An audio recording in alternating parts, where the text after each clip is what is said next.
36 उत्तर झार। 36 नाम की कोई व्यक्ति है और उत्तर दिशा में झाड़ रहा है। क्या कर रहा है बाबू? झाड़ रहा है। और समझ लेना क्या झाड़ रहा होगा, वो अपना होगा, अंदर का मटेरियल कहीं झाड़ रहा होगा। तो 10वीं क्लास के राजनीतिक विषय की बात करते हैं। चैप्टर 1। चैप्टर 1 का नाम रहेगा सत्ता में साझेदारी।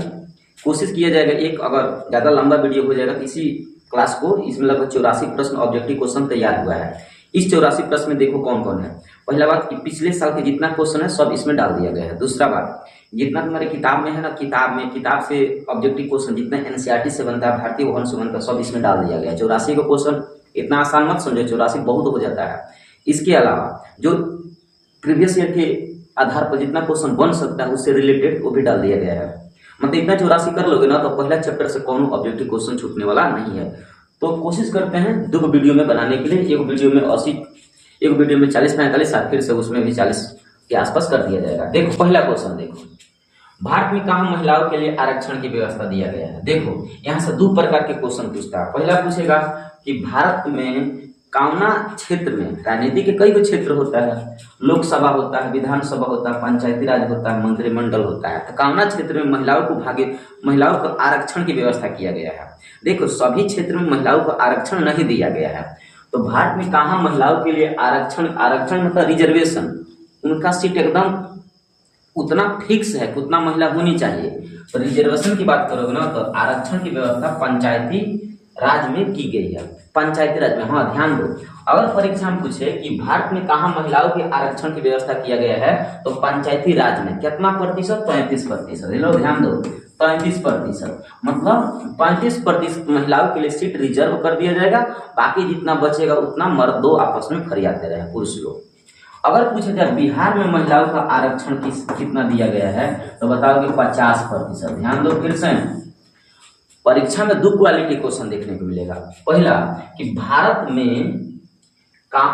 के किस सभा में या किस क्षेत्र में महिलाओं का आरक्षण की व्यवस्था है तो पंचायती राज में।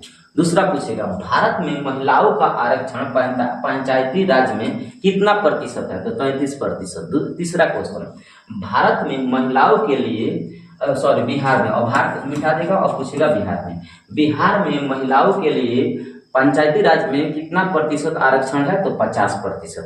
तो भारत में, पूरा भारत में 33% आरक्षण है महिला का। अपना बिहार में बात करें तो बिहार में कितना प्रतिशत आरक्षण की व्यवस्था दिया गया है 50%। समझ पा रहे हो? 3 क्वेश्चन याद रख लेना। देखो निम्नलिखित व्यक्तियों में से कौन से ऐसे लोकतंत्र हैं जिसमें रंग भेद की विरोधी नहीं थे। देखो इन 4 ऑप्शन में से बताना है कि कौन से ऐसा महापुरुष है जो रंग भेद के विरोधी नहीं थे। तो देखो किंग मार्टिन लूथर किंग ये रंग भेद के विरोधी थे, मतलब चाहते थे कि रंग के आधार पर भेदभाव न हो। ये भी चाहते थे कि रंग के आधार पर भेदभाव न हो, ये भी चाहते थे कि रंग के आधार पर भेदभाव न हो। लेकिन है जो बुकवा था ना, श्वेत अश्वेत चाहता था कि रंग भेद की विरोधी हो, इसलिए रंग भेद के विरोधी नहीं है। मतलब रंग भेद के विरोधी मतलब रंग, इसे क्या बोलोगे, ये चाहता था ना रंग भेद हो, मतलब रंग भेद एकदम बढ़िया से हो, श्वेत और अश्वेत में चाहता था। तो ये रंग भेद के विरोधी कौन नहीं है तो जेट गुड्डी ई बुकवा ईसन था ना, ये चाहता था कि भारत में या पूरा विश्व में श्वेत और अश्वेत में भेदभाव हो। उसी को कहते हैं निम्न में से किसमें रंग भेद के विरोधी कौन नहीं था तो जेट गुड्डी नहीं था, बाकी सब रंग भेद के विरोध करते थे। भारत में सर्वोच्च न्यायालय के मुख्य न्यायाधीश की नियुक्ति कौन करता है तो राष्ट्रपति करता है। देखो भारत में सुप्रीम कोर्ट सबसे सर्वोच्च न्यायालय है। सुप्रीम कोर्ट के मुख्य न्यायाधीश, भारत के सुप्रीम कोर्ट में कुल 34 को जज हैं। कितना जज है बाबू? 34 को। एक मुख्य न्यायाधीश और बाकी 35 को अन्य न्यायाधीश। ठीक है, तो इनका नियुक्ति कौन करता है? राष्ट्रपति करता है। दूसरा बात, प्रधानमंत्री का नियुक्ति कौन करता है? राष्ट्रपति करता है। याद रखना ये दोनों बतिया, प्रधानमंत्री की नियुक्ति कौन करता है? राष्ट्रपति करता है। मुख्य न्यायाधीश की नियुक्ति भी राष्ट्रपति करता है। भारत में के कितना सर्वोच्च न्यायालय है? 1 गो, दिल्ली। उसमें कितना न्यायाधीश है? 34 गो, 1 गो मुख्य, 35 गो अन्य। अब भारत में, पूरा भारत में कुल कितना हाई कोर्ट है, उच्च न्यायालय, तो बताओगे 25 गो। कितना? 25 गो। एक राज्य उत्तर प्रदेश ऐसा है जिसमें 2 गो हाई कोर्ट है, एगो इलाहाबाद, एगो लखनऊ। बिहार में 1 गो हाई कोर्ट है और पटना। अब कुछ राज्य ऐसे हैं जिसमें हाई कोर्ट नहीं है, जैसे चले जाओ त्रिपुरा में मणिपुर में, यहाँ हाई कोर्ट नहीं देखने को मिलता है, तो असम वाला से काम चला लेता है। तो कुछ राज्य में हाई कोर्ट है, कुछ राज्य में हाई कोर्ट नहीं है, तो कुल मिलाकर 25 गो हाई कोर्ट है और 1 सुप्रीम कोर्ट है। इतना बात याद रखना। अगला क्वेश्चन है कि वित्तीय राजधानी के रूप में किसे जाना जाता है? वित्तीय राजधानी मतलब फाइनेंशियल रूप में बहुत बढ़िया राजधानी माना जाता है। रुपया पैसा के मामले में वित्तीय राजधानी मतलब पैसा की राजधानी कौन है? रुपया पैसा का राजधानी तो मुंबई, क्योंकि मुंबई में ही पैसा छपा जाता है। आरबीआई, हालांकि पैसा तो कई जगह छपा जाता है, तो मुंबई में आरबीआई का हेडक्वार्टर है, तो इसलिए वित्तीय राजधानी मुंबई को माना जाता है। तो मुंबई हमारा क्या है बाबू? वित्तीय राजधानी है। अगला है कि लोकतंत्र जनता के द्वारा जनता के लिए सरकार है। यह कथन किसका है? तो अब्राहम लिंकन का है। लोकतंत्र की परिभाषा दिए हैं अब्राहम लिंकन, इसके आंसर होगा। और ये अमेरिका के भूतपूर्व राष्ट्रपति हैं, मतलब पहले राष्ट्रपति थे। संघ सरकार का उदाहरण कौन है? अमेरिका। देखो, संघ सरकार का मतलब होता है जिस देश में 2 या 2 से अधिक सरकार चलाता है ना, उसी को संघ सरकार कहते हैं। तो अमेरिका में राज्य सरकार, केंद्र सरकार दोनों चलता है, इसलिए अमेरिका संघ सरकार है। हमारे देश भी संघ सरकार है। जैसे हमारे देश में पीएम भी सरकार चलाते हैं, सीएम भी चलाते हैं, मुखिया लोग भी चलाते हैं। तो हमारे देश में तो 3 गो सरकार है। तो हमारे देश में भी 2 से अधिक सरकार है, तो भारत भी संघ सरकार है। तो भारत ऑप्शन में नहीं है, तो अमेरिका है ना, तो अमेरिका लगा सकते हो। दोनों ना एकात्मिक सरकार है, इसमें एक ही सरकार चलता है। अगला क्वेश्चन देखो, सांप्रदायिक राजधानी किस पर आधारित होती है? सांप्रदायिक ना हमेशा धर्म के आधार पर माना जाता है। धर्म के आधार पर भेदभाव किया जाता है। अपने धर्म को सबसे ऊपर माना जाता है, बाकी सब धर्म को नीचे समझा जाता है। तो सांप्रदायिकता किससे संबंधित है? धर्म पर आधारित है। अगला है कि 1967 ईस्वी तक भारतीय राजनीति में किसका वर्चस्व रहा? देखो, 1967, 1951 में प्रथम लोकसभा चुनाव होता है, 1952 में रिजल्ट आता है, नो डाउट। 1967 तक भारतीय राष्ट्रीय कांग्रेस का दबदबा था, बहुत ज्यादा उनका पावर था। जब जब वो चुनाव में भाग लेते थे वहीं जीत जाते थे। भारतीय राष्ट्रीय कांग्रेस की पार्टी हमेशा जीतता था, हमेशा जीत जाता था। इसलिए भारतीय राष्ट्रीय कांग्रेस को स्वर्ण युग के नाम से जानते हैं। 1967 में क्या कहते हैं? स्वर्ण युग, इसे स्वर्ण युग कहते हैं। स्वर्ण युग, गोल्डन पीरियड के नाम से जानते हैं। 1967 तक भारतीय राजनीति में क्या कहलाता था? स्वर्ण युग। मतलब एकदम क्या कहा भोजपुरी में? बाप रे, तू तो मतलब क्या कहते, चानी काटकर, चूना काटकर नहीं, कुछ चानी काटकर। भोजपुरी में हमारे यहाँ कहावत होता है, जब कोई लग्जरी लाइफ जीता है ना, तो कहता है कि आजकल तो फलाना चानी काटता है। तो चानी काटने का मतलब एकदम पूरा ऐसो आराम होता है। उसी प्रकार भारतीय राजनीतिक में भारतीय राष्ट्रीय कांग्रेस वाला के 1967 तक हमेशा उन्हीं का दबदबा था, इसलिए उस पार्टी को हम स्वर्ण युग के नाम से जानते हैं। भारत में समाज सुधार आंदोलन में निम्न में से किसका योगदान है? देखो, समाज में सुधार आंदोलन, अब जात पात को देख लो या फिर छुआछूत को लेकर देख लो, अलग अलग समाज के अलग अलग विभिन्नता होता है, उन सभी विभिन्नता में ना इन तीनों आदमी का योगदान है, इसलिए आंसर लगा देना डी। सभी लोगों का योगदान है। ज्योतिबा फुले, महात्मा गांधी, भीमराव अम्बेडकर, सभी लोगों का योगदान है, इसलिए आंसर लगा देना डी। सामाजिक विभाजन में कौन सी अभिव्यक्ति है? देखो, समाज में जो विभाजन होता है ना, समाज में विभाजन, तो समाज में विभाजन के कई ग्रुप होता है।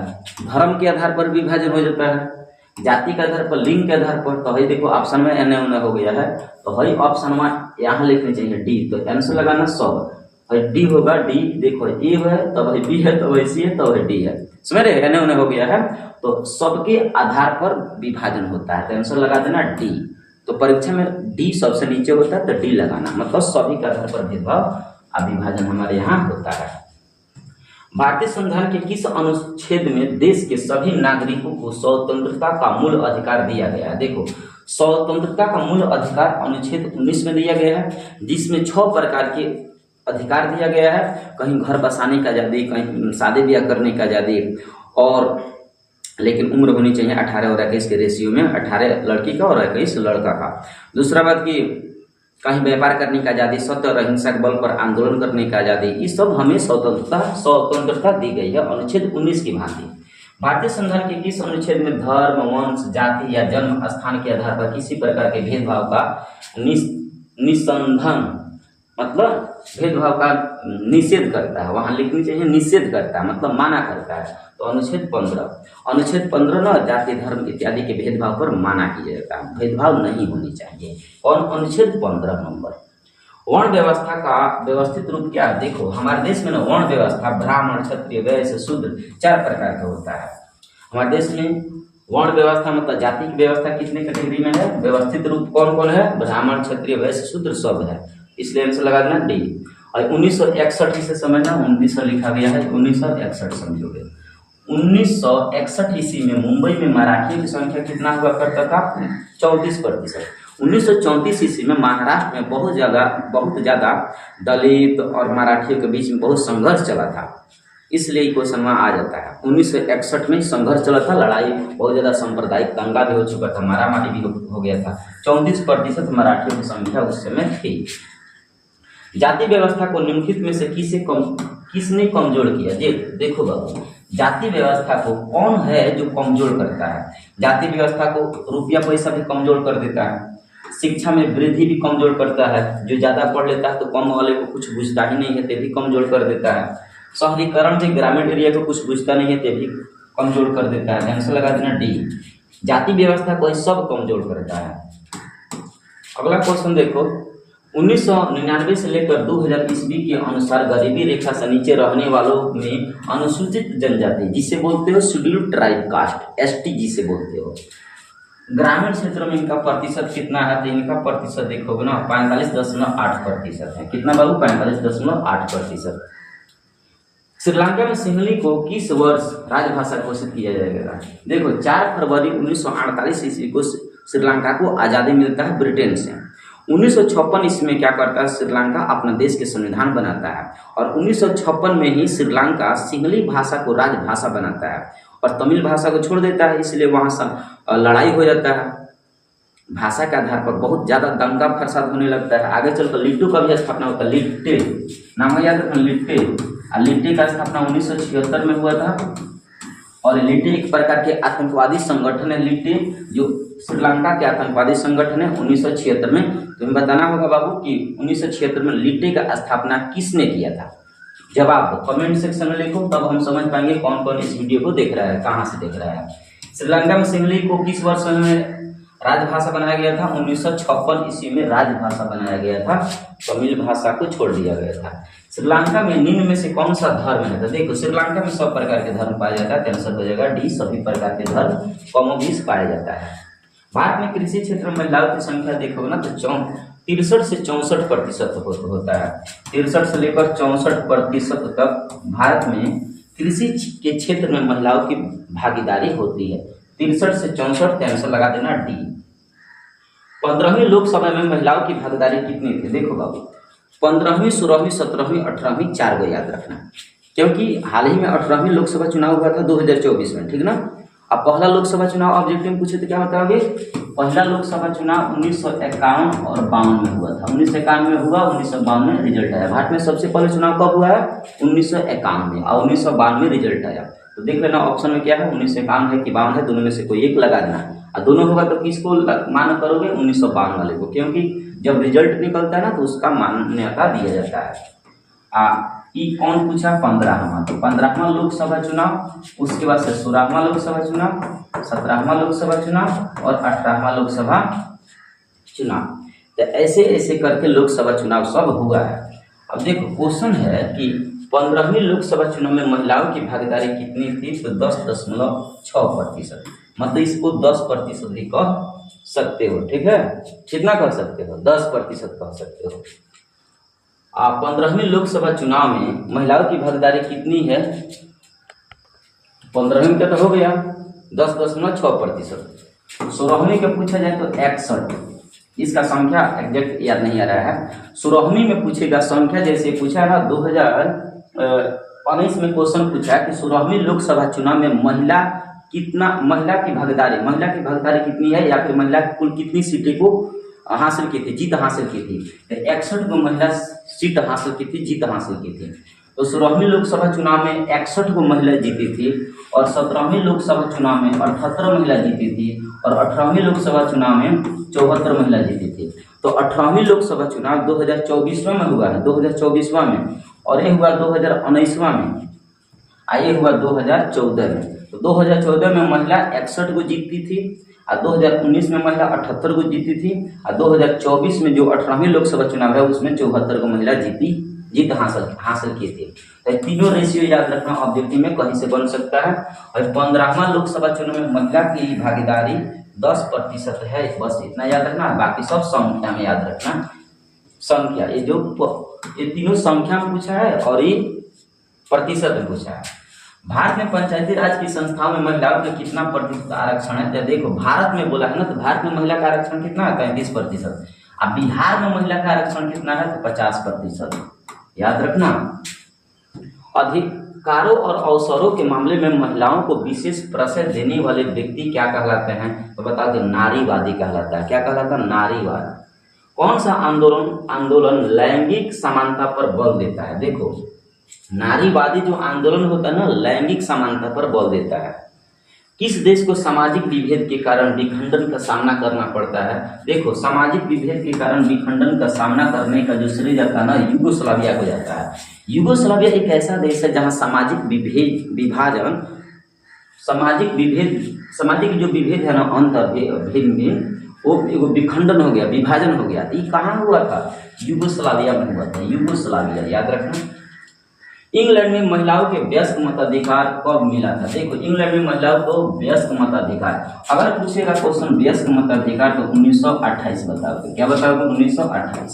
दूसरा क्वेश्चन पूछेगा कि विश्व में सबसे पहला पूरा विश्व में सबसे पहले महिला मतदान कहाँ दी थी? विश्व में सबसे पहले किस देश में महिलाओं के द्वारा मतदान दिया गया था? तो विश्व में ब्रिटेन एक ऐसा देश है, ब्रिटेन को इंग्लैंड भी कहते हैं।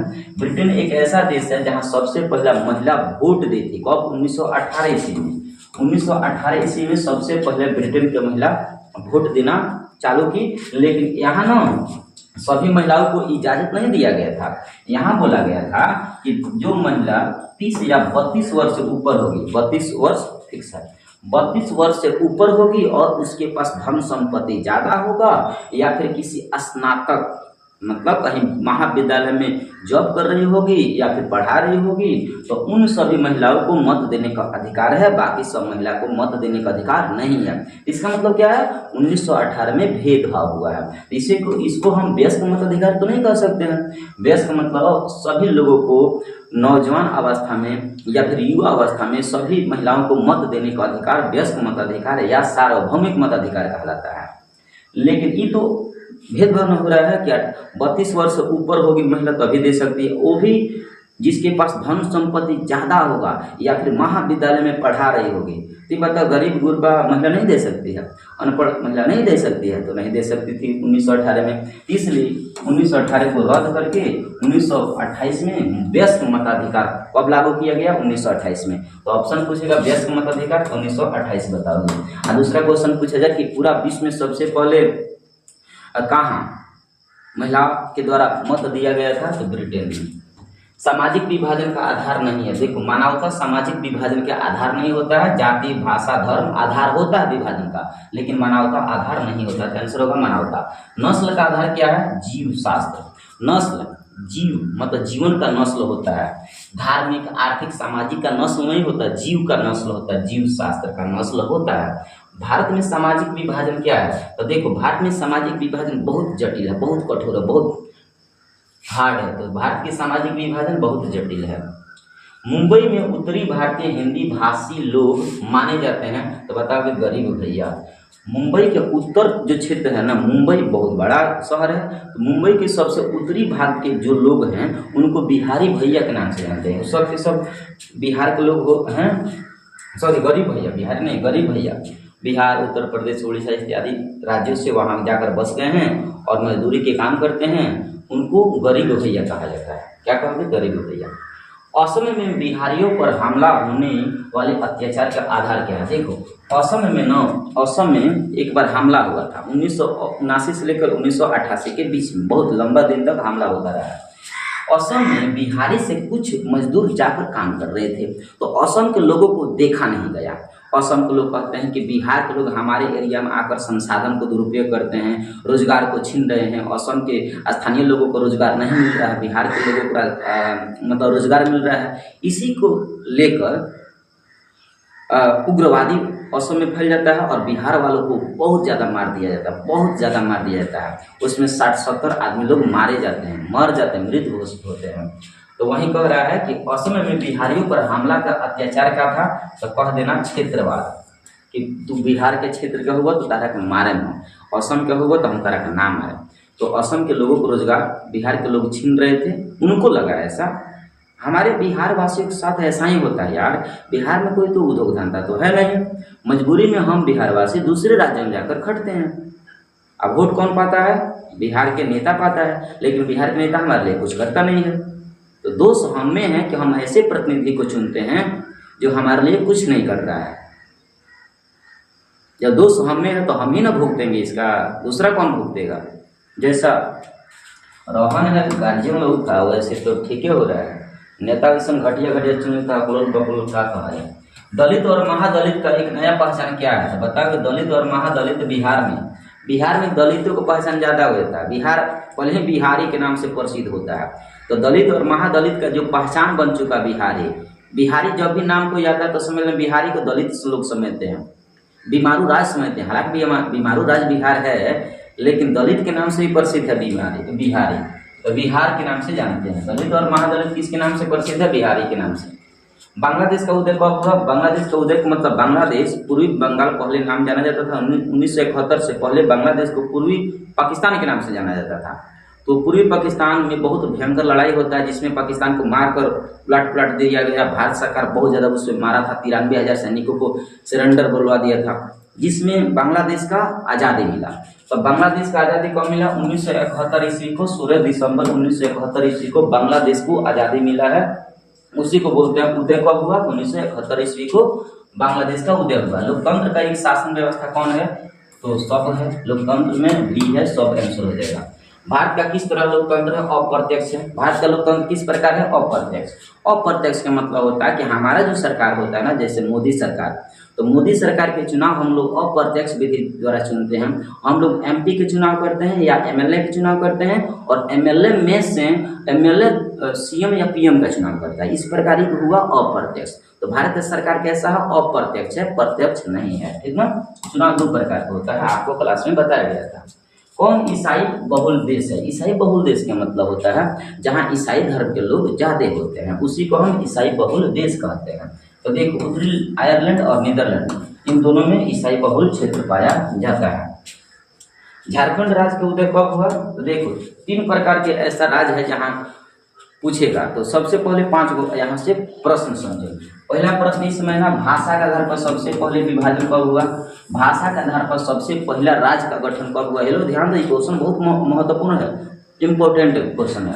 भाषा के आधार पर सबसे पहले 1953 ईस्वी में आंध्र प्रदेश का अलग किया था। आंध्र प्रदेश, याद रखना, आंध्र प्रदेश। ठीक ना?